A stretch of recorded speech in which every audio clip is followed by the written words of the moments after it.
আজকের সমাজে টাকা ধার নেওয়াটা যেন পানির মতোই সহজ, কিন্তু জানেন কি এই সহজ লোন অনেকের জীবনকেই করে দিচ্ছে দুর্বিষহ। আসুন দেখি বর্তমানে এই লোন ব্যবস্থার অন্ধকার দিকগুলো।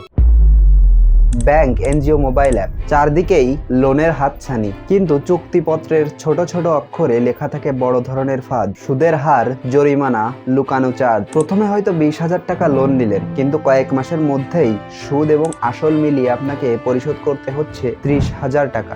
গ্রামে সাপ্তাহিক কিস্তির চাপ, আয় কম হলে অন্য জায়গা থেকে ধার নিয়ে হলেও কিস্তির টাকা পরিশোধ করতে হয়। আর এখান থেকেই শুরু হয় লোনের চক্রবৃদ্ধি। অনেক অ্যাপ লোনের টাকা ফেরত না পেলে শুরু করে মানহানিকর কল, পরিবারের লোকজনকে ফোন, এমনকি সামাজিকভাবে অপমান। একটি লোন পরিশোধ করতে গিয়ে অনেকেই বিক্রি করে দিচ্ছে গরু, জমি, এমনকি ব্যবসায়িক মালামাল।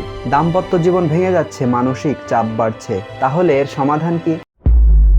প্রথমত, অপ্রয়োজনে লোন নেবেন না। লোনের পরিবর্তে সঞ্চয়ের দিকে বেশি ঝুঁকতে হবে। দ্বিতীয়ত, চুক্তিপত্রের সকল শর্ত ভালোভাবে পড়ুন। তৃতীয়ত, সুদের হার ভালোভাবে পড়ুন এবং সবথেকে নিম্ন সুদের হারের স্থান থেকে লোন নিন। তৃতীয়ত, সুদের হার তুলনা করুন। মনে রাখবেন, লোন সাময়িক স্বস্তি দিতে পারে, কিন্তু ভুল সিদ্ধান্ত আপনাকে দীর্ঘমেয়াদী ঋণের ফাঁদে ফেলতে পারে। তাই সচেতন থাকুন, নিরাপদ থাকুন।